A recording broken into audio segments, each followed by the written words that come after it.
ሰላም ጤና ይስጥልን ተመልካቾቻችን እንደምን ዋላችሁ እንደምን አመሻችሁ ከአንከር ሚዲያ ዝግጅት ክፍል ያክብሮ ሰላምታችን እናቀርባለን። ባለፈው እሁድ በወለጋ የፋኖ ኃይሎች በፈጸሙት ጥቃት አንድ ብርጋዴር ጀነራልን ጨምሮ ከፍተኛ ወታደራዊ መኮንኖች መገደላቸው የሚታወቅ ነው። ከፍተኛ ወታደራዊ አዛዡ ብርጋዴር ጀነራል አስናቀ አይተነው በወለጋ ፋኖች ከተገደሉ በኋላ አጀንዳው በሰፊው እየተነሳ ይገኛል። እስካሁንም የአብይ አህመድ አገዛዝ በመከላከያ ሚኒስቴርም ደረጃ ስለ ጉዳዩ የሰጠው መግለጫ ማስተባበያ ማረጋገጫም የለም። የጀነራሉ የቀብር ስነ ስርዓት በአዲስ አበባ በቅድስት ካቴድራል መንበረ ጸባዖት ቤተክርስቲያን መፈጸሙ ታውቋል። ይህ መረጃ እንዲደበቅና ለህዝብ እንዳይገለጽ ነው የተደረገው። በተደጋጋሚ የአብይ አህመድ ከፍተኛ ወታደራዊ አዛዦች ሲገደሉ ለህዝብ በይፋ የሚገለጽበት ሁኔታ የለም። ይህም በተመለከተም ከወታደራዊ ጉዳዮች ባለሙያ ከሻለቃ ማሙ ለማ ጋር ቆይታ እናደርጋለን። አብራችሁን በመሆን ዝግጅታችን እንድትከታተሉ ግብዣችን ነው። መልካም ጊዜ።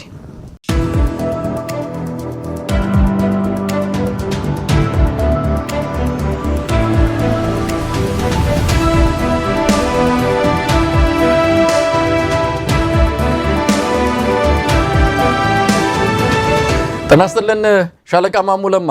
ጤና ይስጥልኝ መሳይ፣ እንደምን አለ እንደምን ከረምክ? እንግዲህ ሻለቃ ማሙ በአጭር ጊዜ ደውዬልዎት ነው ይህንን ቃለ መጠይቅ እንዳደርግ ፍቃዶን የጠየቅኩት። በእውነቱ በአጭር ጊዜ ፍቃደኛ በመሆኑ በጣም ነው የማመሰግነው። ጉዳዩን በተመለከተ ከተለያዩ ሚዲያዎች ጋርም እንደዚሁ ቆይታ እንዳደረጉ እገምታለሁ።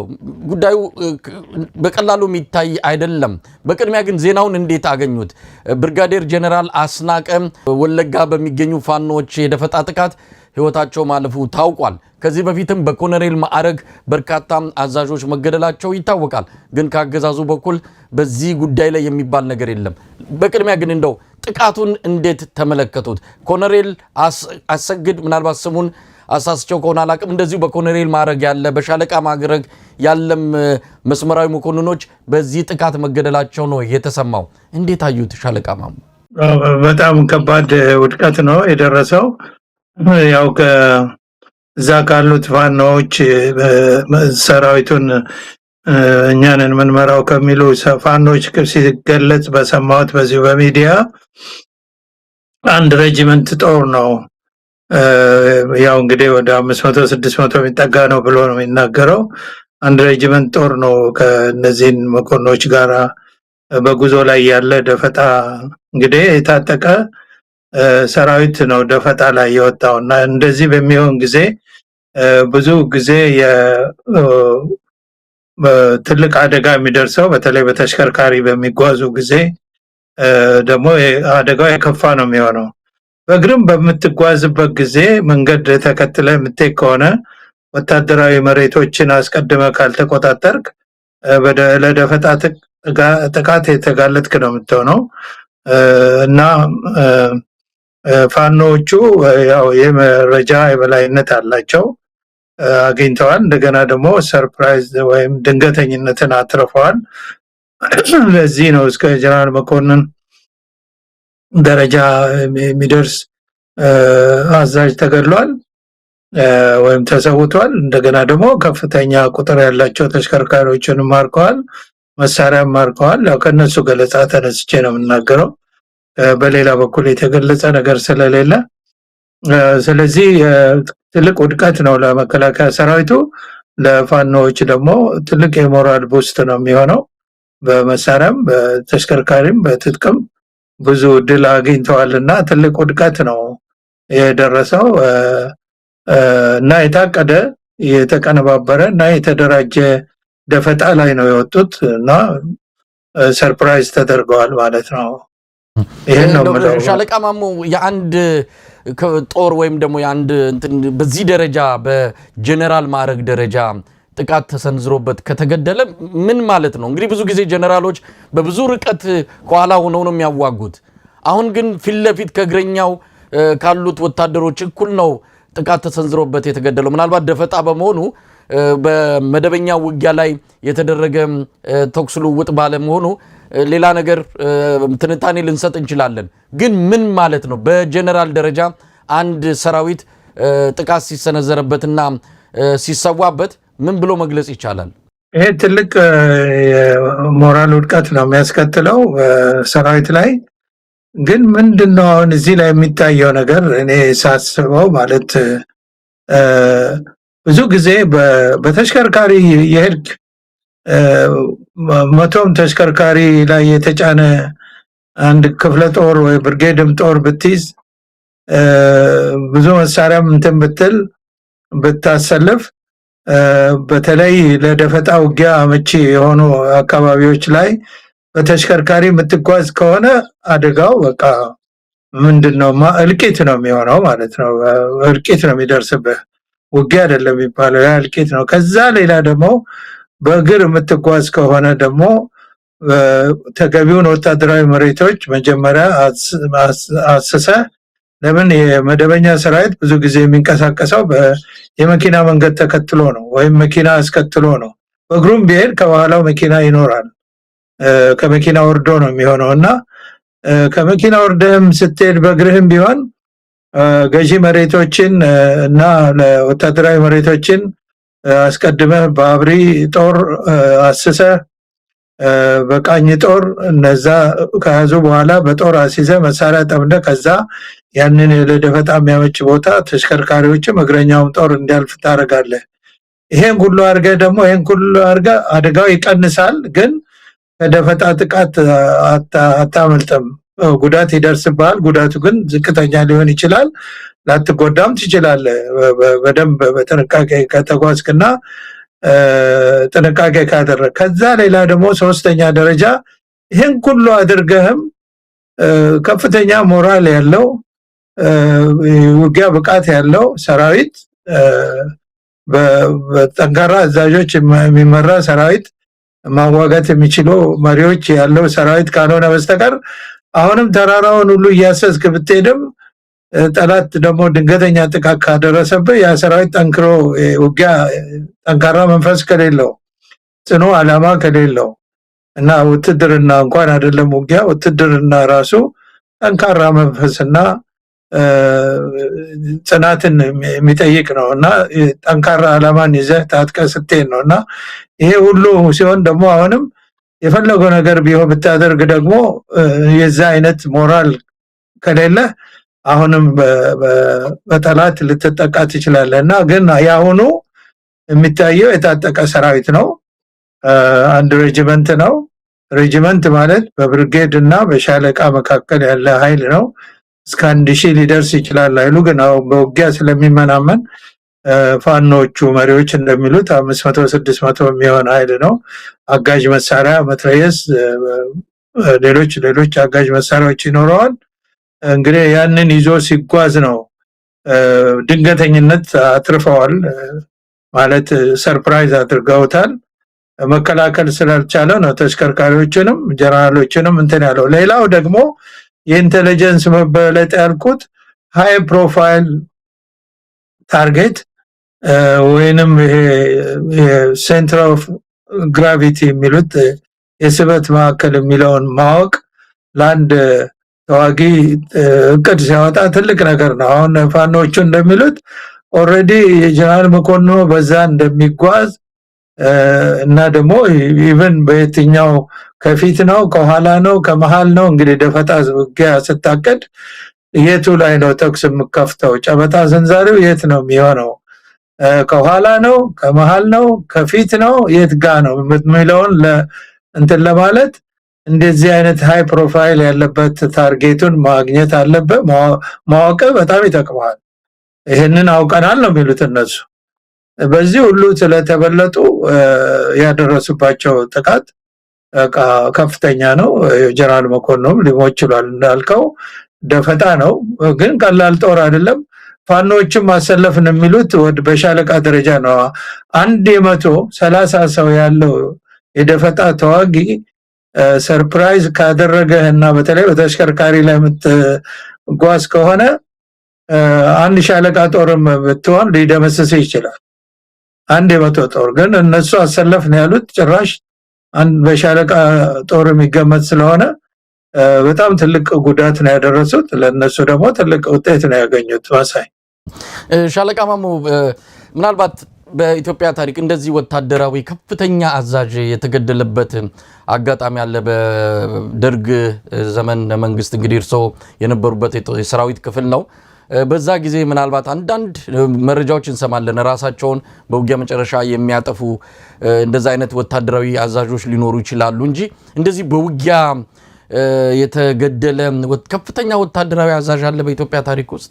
በኢትዮጵያ ታሪክ በንጉሱ ዘመን በኢትዮጵያ አቆጣጠር በ1962 ዓመተ ምህረት እኔ ያኔ ውትድርና ውስጥ አልገባሁም፣ ልጅ ነኝ እና በዛ ዓመተ ምህረት በአስመራ ከረን መንገድ ጀነራል ተሾመ እድገቱ የሚባሉ ተገድለዋል። እንደዚህ በአነስተኛ ድፈጣ አሁን እንደምንሰማው ከሆነ በዛ በኩል ያሉ በኤርትራ ነፃ አውጪ ድርጅት ሻዕቢያ ወንጀባ አላውቅም። አሁን ብዙ መጽሐፍቶች ተጽፈው አንዳንድ ዶክሜንተሪዎችንም ሳይ እና አጋጣሚ ነው እኛ ጀነራል በሄሊኮፕተር ሄዱ ሲባሉ በመኪና ሄደው ደግሞ ከሚገርመው በላይ የመኪናቸው ባንዲራ የሚያውለበልብ ነበረ። የዛ የክፍለ ሀገሩ የጦር አዛዥ ስለነበሩ እና መኪና የሚያውለበልብ እንግዲህ ቃፊሩ ተመልካቹ የሚያውለበልብ እንደዚህ መጥቷል፣ ትልቅ እንግዲህ ሃይ ፕሮፋይል ታርጌት ነው ብለዋቸው እንደተመቱ እሱን ታሪክ አውቃለሁ። ያ አጃቢውም የነበረ አንድ መኪና ላይ የነበረ ሰራዊት ነው እንጂ ከፍተኛ ሰራዊትም አልነበረም። እና እንደዛ አይነት ታሪክ አለ በድሮ በንጉሱ ዘመን። ብዙ ሻጥርም አለው እንደዛ የሚባል ብዙ ኮንስፒሬሲ ቲዮሪ አለው። ግን የሆነው እንደዚህ ነው። አሁን ግን በዚህ ዘመን ከደርግ ጊዜ ጀምሮ እኛ ሁሉ ጊዜ በውጊያ ቀጠና የጦር ንቅናቄ አለ፣ ቀንና ሌሊት የጦር ንቅናቄ አለ። ስለዚህ በእጀባ ነው የምትሄደው። የደፈጣ ስጋት ያለበትን ቦታ በእግር እያሰስክ በወታደራዊ መሬቶችን ይዘህ ነው። ይሄ ቀላል ነገር አይደለም። ዝም ብለህ እንኳን በእግር ብትጓዝ አንድ ሙሉ ትጥቅ የያዘ ወታደር በቀን ከ60 ኪሎ ሜትር በላይ ሊጓዝ አይችልም። አድካሚ ነው ወታደራዊ እንቅስቃሴ።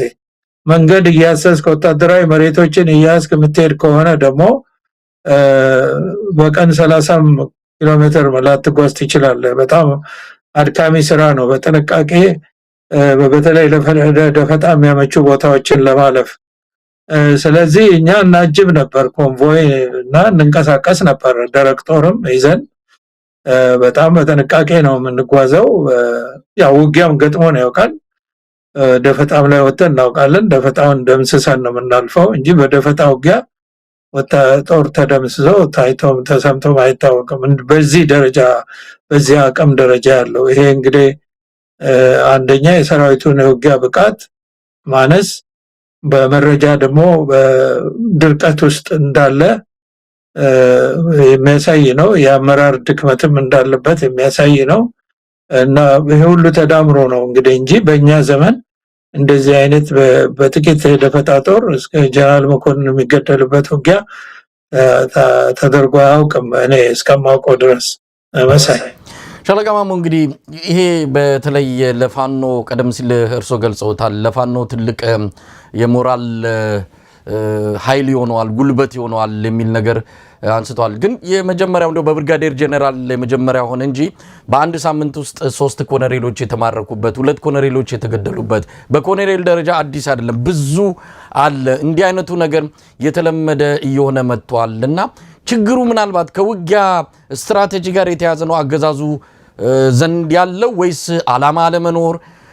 አንዳንድ ወገኖች እንደሚሉት በሰራዊቱ አዛዦች መሃል ባለ አለመግባባትና ያው ሌብነቱን በጣም እየሰፋ ስለመጣ አንዱ ያንዱን ጥቅም በሚጋፋ መልኩ ስላለ መረጃ እያሾለኩ አንዱን የሚያስጠቃበት ሁኔታ አለ የሚልም ነገር የሚያነሱ አሉ። ምንም ይሁን ምን ምክንያቱ ግን እንደው ለፋኖ የሚሰጠው የሞራል ጥንካሬና ጉልበት እንዳለ ሁሉ በሰራዊቱ ውስጥ ዘንድ እንዲህ አይነቱ ነገር ምን ይፈጥራል? እንደው ቆሞ ሊዋጋ የሚችል ሰራዊት አዛዡ እየተገደለ በእንደዚህ አይነት ሁኔታ ወደፊት ጦርነት ለማካሄድ እንደው አቅም ይኖረዋል? ከፍተኛ የሞራል ስብራት ነው የሚደርሰው። ከምንም በላይ የእርስ በርስ ጦርነት አንዱ ትልቁ ችግር ፖለቲከኞች በፖለቲካ መፍትሄ ሊፈታ የሚችል ችግርን ጦርነት በጦርነት ፈታለው ብለው ወታደራዊ አማራጭን መውሰዳቸው ትልቅ ስህተት እና ትልቅ የሀገር ጥፋት የሰራዊትም ጥፋት መሆኑን ማወቅ አለባቸው ወይም ደግሞ ሰራዊቱ ማወቅ አለበት። የእርስ በርስ ጦርነት ብዙ ጊዜ ለመደበኛ ሰራዊት እንደዚህ አይነት ሰርፕራይዝ ወይም ድንገተኛ ጥቃት ሲደርስበት የምትቋቋመው ሊሆን አይችልም።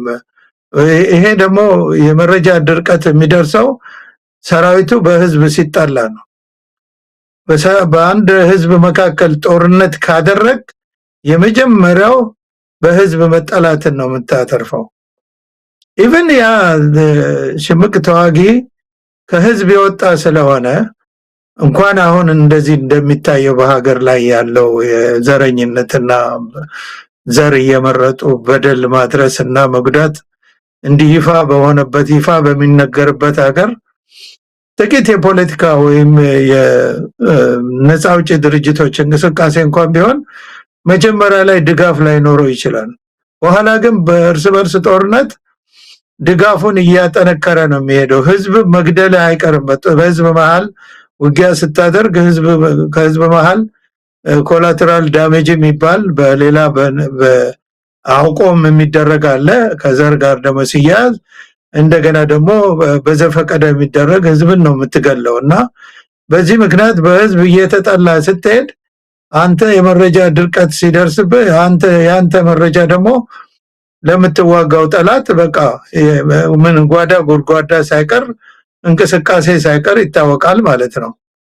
በእኛ ሀገር ሁኔታ ስታይ የመንግስት ባለስልጣናቱ ህዝብን ከህዝብ በማጋጨት ስራ ነው ተጠምደው የምታያቸው። ሁል ጊዜ የሚናገሩት መርዝ ቃል ህዝቡ ነው ተነስቶ እርስ በርሳችን እንጨራረስ አለማለቱ ነው እንጂ ህዝብን ከህዝብ የሚያጣላ ነው እና ጸባቸው ከኢትዮጵያና ከኢትዮጵያዊነት ጋር ሆኗል። ከኢትዮጵያ ሰንደቅ ዓላማ ጋር እንደ ትልቅ ጸብ እኮ ነው የገጠሙት። የኢትዮጵያ ሰንደቅ ዓላማ የኢትዮጵያ ነጻነት ተረጋግጦ እንዲኖር አባቶቻችን ዘር፣ ቋንቋ፣ ሃይማኖት ሳይለዩ በአንድነት ደምና አጥንታቸውን ከፍለው ያጸኗት ሰንደቅ ዓላማ ሆነች። ወድቃ የተነሳችው ሰንደቅ ዓላማ ነች። ጣሊያን አውርዶ ጥሎ የጣሊያንን ባንዲራ የሰቀለባት የኛ አርበኞች ደግሞ አባቶቻችን ተዋግተው የመለሷት እኮ ነች የኢትዮጵያ ሰንደቅ ዓላማ። እነዚህ እኮ አሁን ስልጣን ላይ ያለው መንግስት ባለስልጣናት እኮ ከዛ ጋር የተጣሉ እኮ ናቸው። ከዛ ጋር ሲጣሉ ከሰራዊቱ ጋር ይፋቀራሉ ተብሎ ይገመታል። ሰራዊቱ ትከሻው ላይ ያደረገው እኮ ኢትዮጵያን ሰንደቅ ዓላማ ነው። መከላከያ ነኝ የኢትዮጵያ ነኝ ለኢትዮጵያ ነው ሞተው እያለ እኮ ነው የሚለው። ፖለቲካው ይግባውም አይግባውም ግን የፖለቲካ መፍትሄ መስጠት ስላልቻሉ እንደሆነ ይሄ ጦርነት የሚያልቀው እሱም ሰው የሚገለው እነሱም የሚያስገድሉት በዚህ እንደሆነ አይገባውም ማለት አይደለም። ኑሮ ሆኖበት ሊሆን ይችላል። እንዴት እምቢ እንደሚል ግራ ገብቶት ሊሆን ይችላል። አዛዦቹ መሪዎቹም ደግሞ ለመኖር መዋሸት አለባቸው። ለመዋሸት ደግሞ መኖር አለባቸው እንጂ እኮ ይሄ አውቆ ጠፍቷቸው አይደለም። እና በተለይ አሁን ይሄ አደጋ በተፈጠረበት ቦታ ተወውና እንግዲህ አማራ ክልል የትኛው ህዝብ ነው ለመከላከያ ሰራዊቱ ወግኖ መረጃ ለመከላከያ ሰራዊቱ የሚሰጠው? ለፋኖ ነው እንጂ ፋኖ እኮ ከዛው ከህዝቡ የወጣ ከየመንደሩ የወጣ እኮ ኃይል ነው በዚህ ቁጥር ደረጃ የምናየው።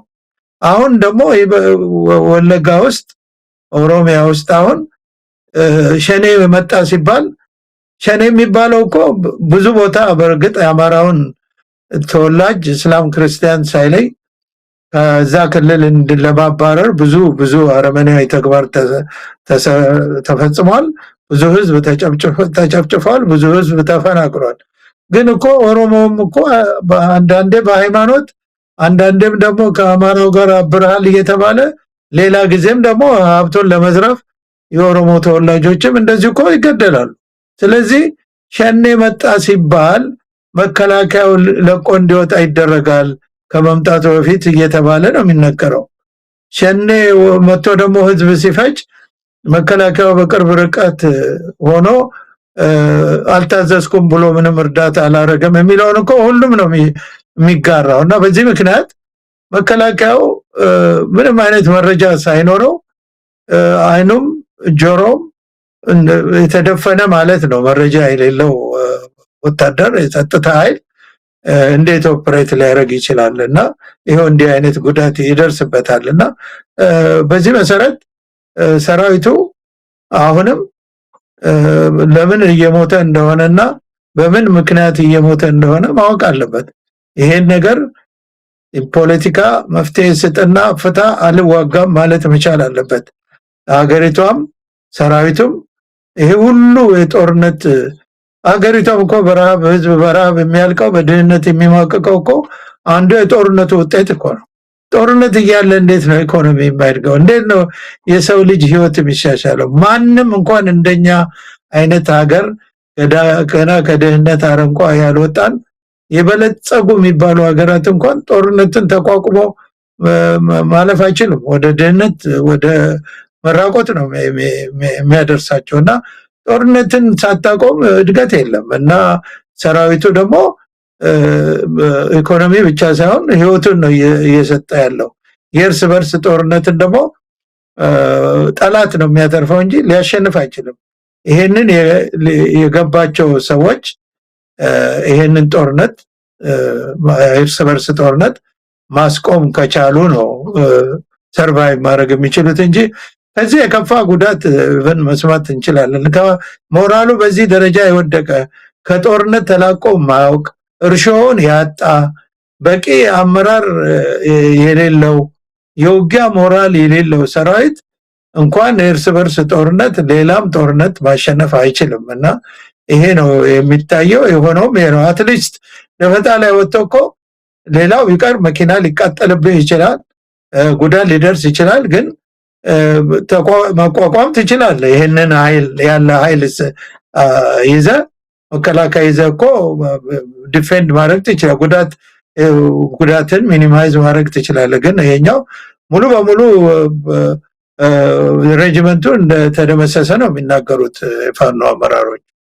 እና ይሄ ነው ማለት ሻለቃ ማሞ እንግዲህ አንድ ብርጋዴር ጀነራል በምን ያህል ጊዜ እዛ ቦታ ይደርሳል? ምን ያህል ሀገሪቱ ወጪ ታወጣበታለች? ምን ያህል ሀብት ፈሶበት ነው እዚህ ቦታ የሚደርሰው? እንግዲህ በእናንተ ጊዜ በቀዳማዊ ኃይለ ሥላሴ ጊዜ አንድ መኮንን ማዕረግ ሲሰጠው ዝም ብሎ በኮታ አይደለም፣ ዝም ብሎ ትከሻ ላይ ማዕረግ ኮከብ መለጠፍ አይደለም።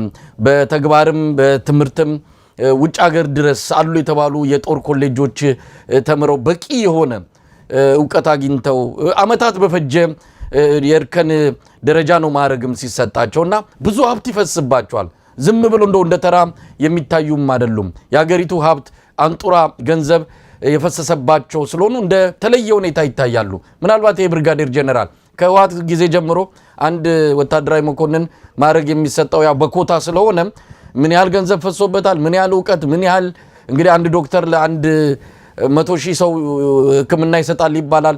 አንድ ብርጋዴር ጀነራል ወይም እንዲያንም መኮንን ለምን ያህል ጦር ወይም ለምን ያህል እንደዚህ የሚባል ነገር አለ ወይ? ከሆነስ ኪሳራውን እንዴት መግለጽ ይቻላል? ሻለቃ ማሞ ይሄ ጀነራል መኮንን አሁን እኔ ስገምት ያው ወደ እድሜው እንደተገለጸው መታወቂያው ሶሻል ሚዲያ ላይ አለ ወደ 50ዎቹ መጀመሪያ ውስጥ የገባ ነው።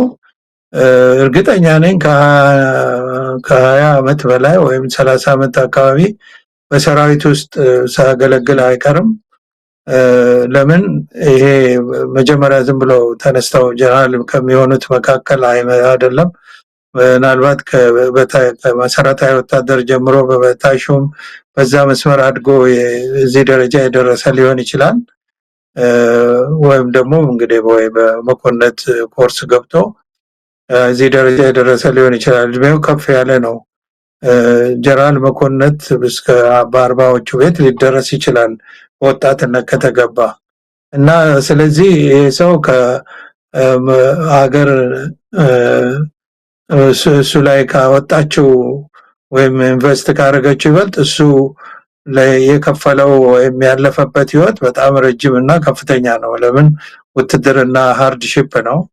እዚህ ደረጃ እንደዚሁ በቀላሉ ሊደርስ እንዳልቻለ እገምታለሁ። የዚህኛው ገና በቅርብ ጀነራል መኮንን የሆነ ይመስለኛል። የቆዩት አይነት ድሮ ከመሬት አንስተው ኮሎኔል ወይም ጀነራል በሚያደርጉበት ዘመን የተሾመ አይመስለኝም። ምናልባት እስከ ሙሉ ኮሎኔል ድረስ መጥቶ እዛ ላይ ቆይቶ ይመስለኛል እና ይሄ ሰው በመከላከያ ደረጃ በዚህ ደረጃ ያደገና በዚህ ደረጃ ነባር ኦፊሰር የሆነ ሰው በጣም ቫሊዩ ከፍተኛ ነው እና አግባብ በሌለው ሁኔታ ነው እንግዲህ አንድ ኮር ማለት ብዙ ክፍለ ጦሮች ያሉት ነው። ግን እሱ አንድ ሬጂመንት ማይሞላ ኃይል ይዞ ሲጓዝ ነው የጉዳት የደረሰበት። በትክክለኛው በመደበኛው ውጊያ ቢሆን ብዙ ክፍለ ጦሮች ከፊቱ አሰልፎ እሱ የኮር አዛዥ ስለሆነ ኮር ማዘዣ ቦታ ነው የሚገኘው እና እነዛ ክፍለ ጦሮች ከደመሰሱ ነው እሱ ጋር መድረስ የሚቻለው። ወይም ደግሞ የተለያየ የከባድ መሳሪያም የአየር ጥቃትም ጀነራል መኮንን ሊሰዋ ይችላል። ይሄ ግን ጥሩ እንትን አይደለም። ለማንኛቸውም ግን እሱ ያው በተሰጠው ግዳጅ ላይ ነው የሞተው። ዞሮ ዞሮ በወታደራዊ ግዳጅ ላይ ነው የሞተው። በወታደራዊ ግዳጅ ላይ ተሰማርቶ አንዳንድ ጊዜም በከተማ ውስጥም እኮ በአንድ ሁለት ሶስት አጃቢ ሲሄድ እኮ ሊገደል የሚችል ኦፊሰር ሊኖር ይችላል። ግን ይሄ በደፈጣ ውጊያ ሰርፕራይዝ ተደርገው እንደገና ደግሞ ደፈጣ ውጊያውን መቋቋም በማይችሉበት ስልታዊ ሁኔታ ላይ ተገኝተው ሰራዊቱ ተመቶ ጀነራሉም ሊሞት የቻለበት ስለሆነ ትልቅ ውድቀት ነው የሚባለው። እሱ ግን ያው በግዳጅ ላይ መስዋዕት የሆነ ነው። በሊደርሺፕ በኩል ስተት ሊኖር ይችላል። የመረጃም የውስጥ ሰውም መረጃ አቀብሎም ሊሆን ይችላል። ይሄ ሁሉ እንዳለ ሆነው ግን ሰውየው የተሰዋ ነው የሚባለው። በዚህ መሰረት ተገቢውንም የቀብርም ሆነ የክብር ቀብር ማግኘት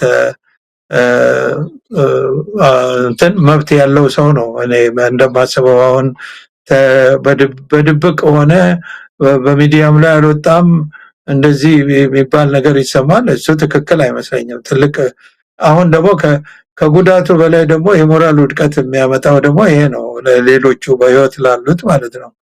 እያንዳንዱ ጀነራል እንግዲህ በአነስተኛ ኃይል ወይም በደፈጣ ወይም በከተማ ውስጥ በአሳሲኔሽን በምን ቢገደል እንግዲህ እነዚህ ክብር ሊያጣ ነው ማለት ነው እና ይሄ ራሱ ደግሞ ሌላ ሞራል የሚነካ ነገር ነው እኔ የሚመስለኝ መደባበቁ። እንደው ሻለቃማም ወደዛም ልመጣ ነበረ። እንግዲህ አንደኛ እኚህ ብርጋዴር ጀነራል አስናቀ ብቻ አይደሉም ሞታቸው ለህዝብ ያልተነገረም። በርካታ ኮሎኔሎችም በተመሳሳይ በድብቅ ከካሜራ በስተጀርባ የቀብር ስነ ስርዓታቸው ሲፈጸም በተደጋጋሚ ታይቷል። መከላከያ ወይም የአብይ አህመድ አገዛዝ እንዲህ አይነቱን ነገር ለምን መረጠው? ከሞራል ጉዳይ ነው? ሌላው ከሰማ የሞራል ክስረት ይደርስብናል ከሚል ነው? ወይም ደግሞ ለፋኖ ጥቃት እውቅና ላለመስጠት ነው? ከምን አንጻር ነው እንደው እንዲህ አይነት ነገር የሚደረገው? እኔ በእኔ ግምት መቼም አንደኛ ያው በብዙ ነገር አሁን ባለው መንግስታዊ ስርዓት የምናየው መስቀልቀል እና ድክመት እና ብዙ አስነዋሪ ነገሮች መካከል አንዱ ይሄ ነው። ብዙ ጊዜ እንደዚህ ሞተውም ሆነ ጀግንነት ሰርተው ስማቸው የማይጠራ ሰላዮች ናቸው እንጂ የጦር ጀነራል፣ የጦር መኮንን፣ የጦር ወታደር ራሱ ወታደር በጦርነት ተስፋፍቶ እልቂቱ በስቶ እርስ በርስ ጦርነት መጨረሻ ላይ እስከሚበላሽ ድረስ እያንዳንዱ ወታደር በጦር ሜዳ ሲሞት በሄሊኮፕተርም ሆነ በተሽከርካሪ አስከሬኑ መጥቶ የኢትዮጵያን ሰንደቅ ዓላማ ለብሶ በውጭ የምናየው ማለት ነው። በአሜሪካ፣ በእንግሊዝ ባደጉ ሀገሮች የምናየው አይነት ክብር የወታደራዊ ሚሊተሪ ፊነራል እንትኑን የጠበቀ ክብሩን የጠበቀ ነበር የሚደረገው ጦርነቱ እስኪበዛ ድረስ እና አሁን ከወታደርም ሆነ ጀነራል መኮንን በግዳጅ ላይ የተሰዋ ሙሉ ሚሊተሪ ክብሩን የጠበቀ እንትን ቀብር ሊደረግለት ይገባል። እንደገና ደግሞ የጀነራል መኮንን ሲሆን ደግሞ በጣም ከፍተኛ መኮንን ከዛ ደግሞ ጀነራል መኮንን ሲባል ደግሞ በጣም የሚሰለፈውም የክብር ዘብ አስከሬኑን አጅቦ ቀብር ስነ ስርዓቱን የሚያካሂደው የክብር ዘብ የሚባል አለ። እሱም በቁጥርም በአሰላለፍም ከፍተኛ ነው የሚሆነው። ከዛ በኋላ ደግሞ የመሸኛ ጥሩምባ ማለትም ላስት ፖስት የሚባለው የሚደረግለትም ለጀነራል መኮንን በጣም የተለየ ነው። ከዛ በስተቀር ግን ሌሎች መስመራዊ መኮንኖችም ሆኖ ከፍተኛ መኮንኖች የቀብር ስነ ስርዓታቸው ክብርን የጠበቀ መሆን አስከሬኑ እስከተገኘ ድረስ ቀብር እስከተፈጸመ ድረስ የሚያደባብቅ ነገር ሰላይ ካልሆነ በስተቀር የጦር ጀነራል የጦር መኮንን በዛ አይነት የወታደሮቹ የመሰረታዊ ወታደሮቹ ባይሳካ እንኳን ይሄ ራሱ ለመሰረታዊ ወታደርም ቢሆን ሲምቦሊክ ነው። አዛዡ ነው፣ አለቃው ነው። ሌሎች ጀነራሎች አሉ። ነገ ሲሞቱ የነሱም ክብር እና እንትን እንደዚህ የሚዋረድ ከሆነ ምን አይነት ሬፑቴሽን ነው የሚኖረው እና ምን አይነት ሞራል ነው የሚኖረው? ጀነራሎቹስ ምን አይነት ሞራል ነው የሚኖረው? ዛሬ እነሱ በህይወት ስላሉ ነው። ነገ ወታደር እንደሆነ ህይወቱን ድረስ አሳልፎ ለመስጠት ቆርጦ ቃል ኪዳን ገብቶ ዩኒፎርም የለበሰ ወታደር ኤኒ ታይም በግዳጅ ላይ ሊሰዋ ይችላል። እንኳን እንደዚህ ጦርነት ምድሪቷን ባጥለቀለቀበት ምድር ሰላም ባለበት ዓለምም ቢሆን አንድ ቀን ጦርነት ቢመጣ ግንባር ቀደም ተሰላፊ ወታደር ነው። ጦርነት ብቻ አይደለም፣ የተፈጥሮም አደጋ ቢመጣ ቀድሞ የሚደርሰው የጦር ወታደር ነው። ለናቹራል ዲዛስተር ሲመጣና ለዛ የሚሰጥ ክብር ምን እንደሆነ እንኳን ለፖለቲካ ጥቅም ለፕሮፓጋንዳ እንዳያመች በሚል መንግስታዊ ስርዓቱ እንዲህ አይነት ካልኩሌሽን ውስጥ መግባቱ ሰራዊቱንም ሆነ መንግስትን የሀገሪቷን ህዝብን የነዚህ ሰዎችስ ቤተሰቦች ብዙ ጊዜ ወታደር ከቤተሰቡ ጋር አይኖርም። ልጆቹን፣ ቤተሰቡን፣ ሚስቱን፣ ልጆቹን ትቶ ነው በየግዳጁ የሚንከራተተውና መጨረሻው ደግሞ እንደዚህ ሲሆን የቤተሰቡስ የህዝቡስ ሞራል ምን ይባላልና?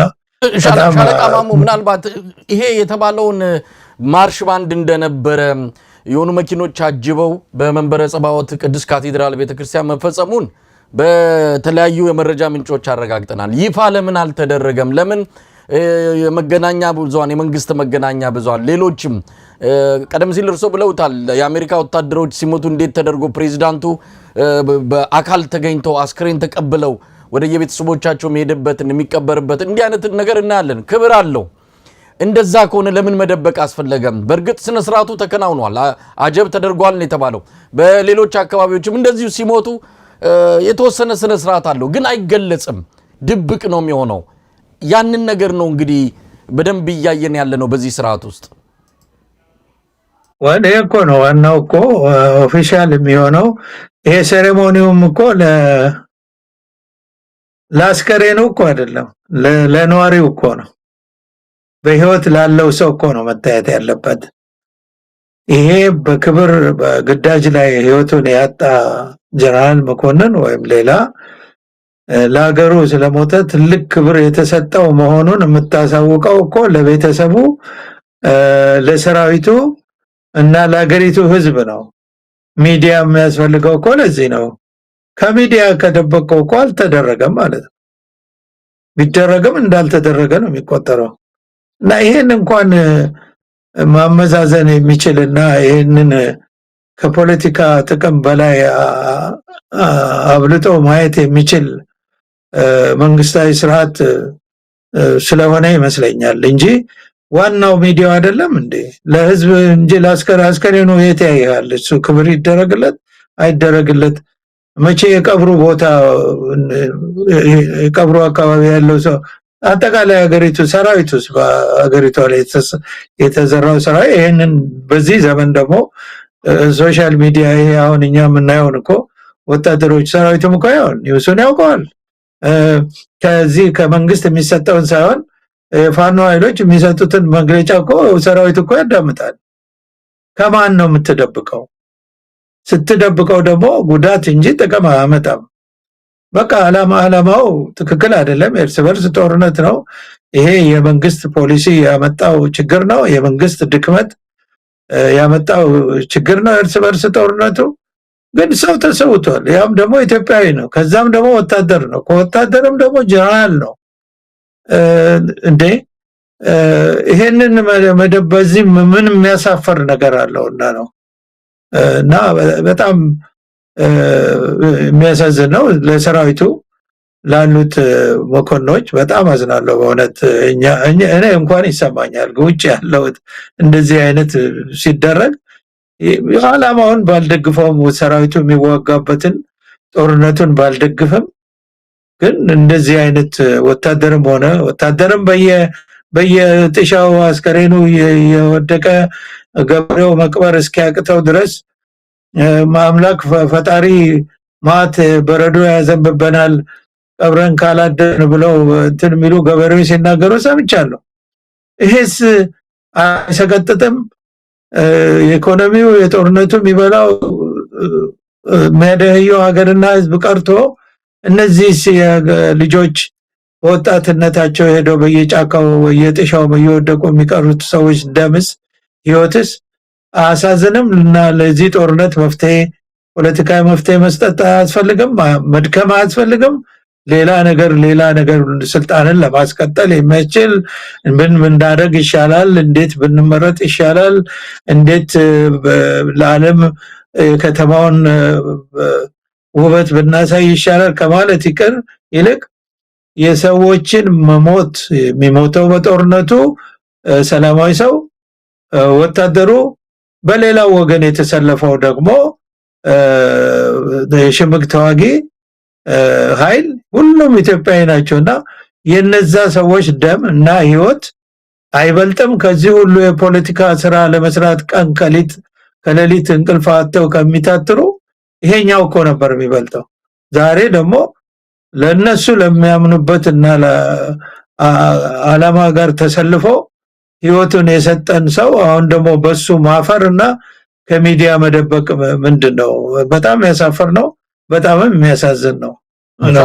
እንግዲህ ምናልባት ለሰራዊቱ ቀደም ሲልም ነካክተውታል። ሰሞኑን በመከላከያ ውስጥ የነበሩ አካላቸው ጎሎ ጥቅማ ጥቅም በመነፈጋቸው አደባባይ የወጡትን ያው የመከላከያ አንድ ጀነራል ወጥተው ማስጠንቀቂያ የሰጡበትና ብዙዎች የታሰሩበት እስካሁን እንደሰማነው 50 የሚደርሱ የመከላከያ ሰራዊት የቀድሞ አባላት በተለያዩ ቦታዎች ታስረዋል።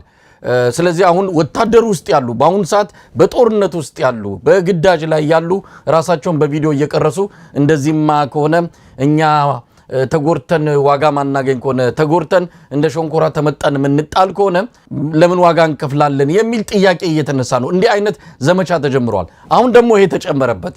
ቢሞቱ እንኳን ክብር አይሰጣቸውም። ቢሞቱ እንኳን ለሀገር ዋጋ ከፍለው። ስለዚህ እነዚህ የተደራረቡ የመከላከያ ሰራዊቱ ጉዳቶች፣ ብሶቶች አሉ። ይሄ ምንን ያሳየናል? በቀጣይ ይሄ ትልቅ አሁን በግዳጅ ላይ መከራውን ለሚያየው ሰራዊት ትልቅ የሞራል ውድቀት ነው። እንግዲህ የሞራል አስፈላጊ ነው። ሞራልን ከሚጎዱ ነገሮች አንዱ እንዲህ አይነት በእኛም ዘመን ጦርነቱ ሲስፋፋ እንደ ጀግኖች አምባ የሚባል ቦታ አለ። ከዛ ደግሞ የህፃናት አምባ የሚባል ነበረ። የጀግኖች ልጆች እንክብካቤ የሚደረግበት ይሄን ሁሉ ግንባር ላለነው ሳይቀር ያው ዜና ያሳዩን ነበር። እና ይሄ ምንድነው አትጣሉም ብትጎዱም እንደዚህ እንክብካቤ ያላችሁ ለማለት ብዙ ጥረት ይደረግ ነበር በዛም ዘመን። በእርግጥ በዛም ዘመን ቢሆን ጦርነቱን በሰላማዊ ፖለቲካ መፍትሄ ሰጭነት ማስቆም የሚፈልግ አቅሙም ያለው መንግስታዊ ስርዓት ባለመኖሩ ነው 30 ዓመት የተዋጋ ነው። አሁንም ተመሳሳይ በጣም እንደውም የቀለለ ፖለቲካዊ መፍትሄ ለመስጠት የሚያስችል የቀለለ ኮዝ ነው ይሄንን ጦርነት እርስ በርስ እልቂት ያስከተለው። እና በዚህ ሁኔታ ውስጥ ያሉ ባለፈውም አንተ ጋር ስንወያይ ተናግሬያለሁ። ይሄ ጦርነት በኦሮሚያ ክልል በአማራ ክልል የሌላውን ሳንጨምር ማለት ነው። ሌላም ጋር ሞት አለ፣ እልቂት አለ፣ በሰላማዊ ሰውም ያልቃል፣ ወታደሩም ያልቃል፣ ሽምቅ ተዋጊውም እንዲሁ ጉዳት አለ በሁሉም ጋር። ግን በተለይ አሁን የመከላከያውን ሰራዊት ካየን እንደ ምድሪቷ በሙሉ በአካል ጉዳተኛ ልትሞላ ነው ማለት ነው ይሄ ነገር ከቀጠለ እና መንግስትም ሊቆጣጠረው ወይም ሃንድል ሊያደርገው የማይችለው ደረጃ ስለሚደርስ በቃ ዞር በሉ ማለት ጀምሯል ማለት ነው። አሁን ትክክለኛ እንደ ጀግኖች አምባ አይነት ከዛም እጥፍ ድርብ ለምን ካዡዋሊቲው ከዛን ዘመን በጥፍ ድርብ ነው የጨመረው። የዘመኑ ጦርነት የካዡዋሊቲ ፊገር እየቀነሰ የመጣበት ዘመን ነው ዘመኑ። በካዡዋሊቲ ኤስቲሜሽን እንትን ሲስተም አለ ወታደራዊ የሁሉም ሀገር ወታደራዊ ሚሊተሪ ሳይንስ ትልቁ ጥረታቸው ካዡዋሊቲ ሚኒማይዝ የማድረግ የመሳሪያዎች የማድረግ አቅም ሰዎች በመሳሪያው ላይ መሳሪያውን በመጠቀም ችሎታቸው በአካል ብቃታቸው በስልት አዋቂነታቸው በደንብ ትሬንድ መሆን በመሳሪያቸው ላይ በሚያደርጉት እንቅስቃሴ ላይ በሚታጠቁት ትጥቅ ለሰው ልጆች የጥይት መከላከያ ቦዲ አርመር ድረስ በማልበስ ጭንቅላታቸውን የሚከላከል ሄልሜት በማድረግ ካዡዋሊቲ ለመቀነስ ሳይንቲፊክ በሆነ መንገድ እየተሰራ ካዡዋሊቲ እየቀነሰ ነው የመጣው በዘመናዊ ጦርነት። እኛ ሀገር ግን ምንድነው ነው ካዡዋሊቲ እየጨመረ ነው ሄደው። ለምን በተገቢ ትጥቅ የለንም፣ ተገቢ ትሬኒንግ የለንም ማለት ነው አይደል? አሁን የሚጠቅሱት ጉዳት ሰራዊቱ ላይ የሚደርሰው የአካል የህይወት ጉዳት ማለት ነው። ጉዳት ነው ካዡዋሊቲ ማለት ጉዳተኛ የጦር ጉዳት የሚደርሰው እየጨመረ ነው ሄደው። ከዘመኑ የጦርነት ሚሊተሪ ሳይንስ ዲኦፖዚት ነው ወደ ተቃራኒው ነው እኛ ያለ ነው። በእኛ ዘመን የካዡዋሊቲ እንትን ሚኒማይዝ የተደረገበት ነው በአሁን ካለው ጋር ስናነጻጽር እና ለምን ትሬን በትክክል ያልተለማመዱ ያልሰለጠኑ ወታደሮችን እያስገባ በቂ ሊደርሺፕ በሌለበት ጦርነት ባልቆመበት ዝም ብለ በ3 ወር ስልጠና በ6 ወር ስልጠና እንኳን አንድ ወታደር ለውጊያ ብቁ አይሆንም። በውጊያ ውስጥ ደግሞ ልምምድ ለማድረግ ነባር ወታደሮች ይሄ ጋር ሄዶ ሲቀላቀል ነው እንጂ አንድ አመትም ብታሰለጥነው ውጊያ ላይ ሲገባ ለውጊያ አዲስ ነው። ውጊያን የሚመስል እንደው ትንሽ የሚቀራረብ ትሬኒንግ ነው እንጂ የምታደርገው ውጊያውን ራሱን ትሬኒንግ ልታደርገው አይችልም። ውጊያውን ትሬንድ የምትሆነው በውጊያ ብቻ ነው። ውጊያው ሲገባ ደግሞ በስልና ጥሬ መሆን አለበት። አንተ አዲስ ሰልጥናል አንድ አመት ልበል፣ አሁን በ3 ወር ነው እንደውም በአንድ ወርም የሚወጡ እንዳሉ ሰምተናል። በ3 ወር ምንም ማለት አይደለም፣ በቃ እንጭጭ ጮርቃ ነው። በ3 ወር ሰልጥኖ ከጎን ያለው ደግሞ 6 ወር ሰልጥኖ ይሆናል። በቃ እርስ በርሱ ምንም ሊረዳዳ የማይችል ነው። መሪ የለውም። በሳል መሪ መኖር አለበት። በውጊያ የበታች መሪዎች እነሱ እስከሌሉ ድረስ ልክ አንድ ሆስፒታል ነርስ የሌለው ሆስፒታል ማለት ነው። ኦፊሰር ቢኖር ዶክተር ቢኖር ነርስ ከሌለው ሆስፒታል እንዴት ነው ራን የሚደረገው? ኦፊሰሮች እንደ ዶክተር ማለት ናቸው። ዋናዎቹ ሆስፒታሉን የሚያንቀሳቅሱት የበታች ሹሞች ናቸው፣ የጀርባ አጥንት የሚባሉት። እነዛ የመጀመሪያ ካዡዋሊቲ በጦርነት የሚጎዱ ናቸው ብዙ ጊዜ። ይሄ ስለሆነ ጦርነት ቀጣይነት ሲኖረው እርሾ ያጣል ሰራዊቱ፣ ሊደርሺፕ የለውም፣ ሞራሉ እየወደቀ ነው፣ ካዡዋሊቲ እየበዛ ነው የሚሄደው። አሁን ብዙ የምታየው እግሩ ተቆርጦ እጁ እንትን ብሎ ካዡዋሊቲ ስለሚበዛ የፈርስት ኤድ ወይም የመጀመሪያ እርዳታ ሕክምና ደሙን የሚያቆሙለት አንቲቲታንስ የሚወጋው ወይም ሞርፊን የሚወጋው አጠገቡ ሕክምና በቂ ሕክምና ሐኪሞች ድሬሰሮች በሌሉበት ሁኔታ የሚዋጋ ሰራዊት ነው አሁን ዝም ብሎ እያለቀ ያለው እግሩ እጁ የሚቆረጠው እንጂ ከፍተኛ የከባድ መሳሪያ ውጊያም የለም በአሁኑ ጊዜ። በተለይ የሽምቅ ተዋጊዎቹ ከባድ መሳሪያ ወይም አየር የታጠቁ አይደሉም እና ያሳዝናል። አሁን እነዚህ ገና ብዙ እናያለን። ብዙ እንደዚሁ የተጣሉ ቆስለው አካል ጉዳተኛ ሆነው አካለ ጎደሎ ሆነው የተጣሉ ሰዎች ገና ብዙ ሲወጡ የሚታይበት ጊዜ ነው። ለምን አልቆመማ ጦርነቱ? መንግስት አንድ ሊያደርገው አይችልም። እንዲሁ ነው የሰው ልጅ በቃ እንደዚህ መላቅጡ በጠፋ መንግስታዊ ስርዓት እንዲሁ መላቶ ሊቀር ነው ህዝባችን ማለት ነው። ወታደር የተባለ በጣም ያሳዝናል መሳይ። ሻለቃ ማሞን በተመለከተ ከዚህ ቀደም የደረሰን መረጃ ነበረ።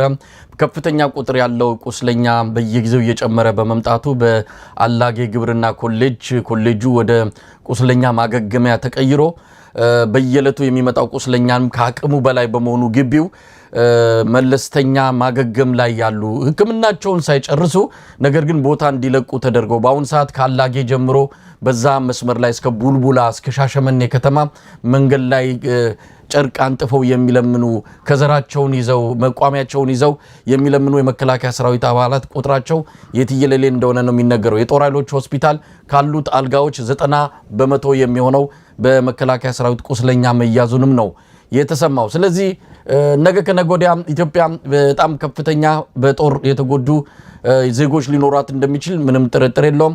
ያንን ደግሞ ማስተናገድ የሚችል ጥቅማቸውን ሊያስከብር የሚችለው የተለያዩ መዋቅር በአሁን ሰዓት ስራ እየሰራ አይደለም።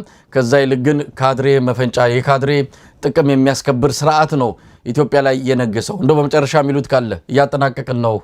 በብርጋዴር ጀነራሉ ህልፈትና ተከትሎ ባሉት ጉዳዮች ላይ ያነሳነውን ዝግጅት እንደው በመጨረሻ መልእክትም ካለ ለመከላከያ ሰራዊቱ በአጠቃላይ ምን ማለት ይቻላል? በዛ ዝግጅታችን እናበቃለን። ሻለቃ ማሞ አመሰግናለሁ። መሳይ ያው ቅድም እንደተነጋገር ነው ምን ጀነራልም ሆነ ወታደር በእግዚአብሔር ፊት የሰው ህይወት እኩል ነው እና በጣም ያሳዝናል። ጀነራል መኮንን በግዳጅ ላይ ወታደር ለሞት የተዘጋጀ ነው። አላማው ያም ይሁን ይህ ወታደር ጀነራልም ሆነ መሰረታዊ ወታደር ይሞታል በግዳጅ ላይ። ግን ተገቢውን ክብር አግኝቶ ደግሞ መቀበር አለበት። ለቤተሰቡም ለሰራዊቱም ሞራል ከፍተኛ አስፈላጊ ነገር ነው። በተረፈ ግን ይሄ ጦርነት የመጀመሪያ የሚጎዳው ሰራዊቱን ነው። የእርስ በርስ ጦርነት አላስፈላጊ ጦርነት፣ ፖለቲካዊ መፍትሄ ሊሰጠው የሚችል ጦርነት ነው። ሰውንም ሀገርንም እያጠፋ ያለው ህዝብንም በድህነት ውስጥ እና በሰቆቃ ውስጥ እያኖረ የሚገኘው በጣም ምስቅልቅሉ የወጣ ነገር የተፈጠረ ነው። በዚህ ሁሉ ውስጥ ሆነው ሰራዊት የሚመሩ የጦር አዛዦች መቼ ነው እውነት የሚቆሙት? እውነት ተናጋሪ ሆነው በሀገራቸውም ላይ በህዝባቸውም ላይ በሰራዊቱ ላይ የሚደርሰውን የሁሉ ውድቀትና ጥፋት ማስቆም የሚችሉት መቼ ነው? ይህ ሲደርስ ነው። የተወሰነ ደረጃ ካለፈ እኮ ማስቆም የሚችሉት አይሆንም። እነሱ ላይ የሚመጣ ነገር ነው የሚሆነውና ሀገራቸውንም ራሳቸውንም እንደገና ደግሞ ህዝባቸውንም ሰራዊቱንም ለመጠበቅ አክት ማድረግ አለባቸው። ይሄንን ጦርነት ማስቆም አለባቸው። ፖለቲካዊ መፍትሄ እንዲያስገኝ ዘር፣ ቋንቋ፣ ሃይማኖት ሳይለያቸው ያንን ሰብረው ወጥተው ይሄንን መላቅጡ የጠፋ መንግስታዊ ስርዓት ዘረኛ አገዛዝ በይፋ ወጥቶ ህዝቡን ከህዝብ የሚያጋጭ ተግባር የሚፈጽም ኦሮሚያ ውስጥ ያለው ምስቅልቅል እኮ ባለፈው ጊዜ የዚህ የኦላ መሪ ሲናገር ሰምቻለሁ እና ምስቅልቅሉ ይታየኛል። ለምን እያንዳንዱ የመንግስት ባለስልጣን በውስጡ ያለውን የዘረኝነት ዓላማ የስልጣን ጥቅም ለማስጠበቅ እያደራጀ የሚያወጣው እያስታጠቀ የሚሰደው ወታደር ሁሉ ዛሬ በየቦታው ሄዶ የሚያፈን የሚገል የሚዘርፍ ሆኗል። ኢቭን መከላከያ ሰራዊቱንም መልሶ የሚያጠቃ ነው የሆነው። እንደዚህ አይነት ምስቅልቅልን ማስተካከል ያልቻለ መንግስታዊ ስርዓት ይሆነኛል ብለው እየዋሹ የሚኖሩ እየዋሹ ነው። በእውነት በጣም ብዙ ኦፊሰሮች አሉ፣ ብዙ ነገር ማወቅ የማያዳግታቸው ብዙ የተማሩ ኦፊሰሮች አሉ፣ ከፍተኛ መኮንኖች፣ መስመራዊ መኮንኖች አሉ፣ ጀነራል መኮንኖች አሉ። እውነቱ ጠፍቷቸው ሳይሆን በውሸት መኖር እኮ በኋላ አደጋው መጨረሻ ላይ መቼም እውነት ይወጣል፣ እውነት ያሸንፋል። በዛን ጊዜ እኮ ያው ሰለባ መሆን ነው መጨረሻ ላይ የሚሆነውና ይሄንን ሊያስቡበት ይገባል። ይሄን እርስ በርስ ጦርነት ማስቆም አለባቸው። ኢትዮጵያ መልሳ ኢትዮጵያም ኢትዮጵያዊነትም ለታች ሀገር ሆነ የሰራዊቱ ህልውና ተጠብቆ ሊኖር የሚችለው ኢትዮጵያና ኢትዮጵያዊነት ተመልሰው ቦታቸው ላይ ሲመጡ ነው። ጸረ ኢትዮጵያና ጸረ ኢትዮጵያዊነት ጸረ የኢትዮጵያ ሰንደቅ ዓላማ ኃይሎች ደግሞ አቅም ሲያጡና የማድረግ አቅማቸውን ሲነፈጉ ወይም ከስልጣን ሲወገዱ ብቻ ነው እና ይሄንን መልእክት ነው እኔ ማስተላልፈው። መሳይ አመሰግናለሁ። በጣም ነው ማመሰግነው ሻለቃ ማሞ ለማ የወታደራዊ ጉዳዮች ባለሙያ ለነበረን ቆይታ በአንከር ሚዲያ ታዳሚዎች ስም ከልብ በማመስገን እንሰናበታለን። እግዚአብሔር ይስጥልኝ። እግዚአብሔር ይስጥልኝ መሳይ። ደህና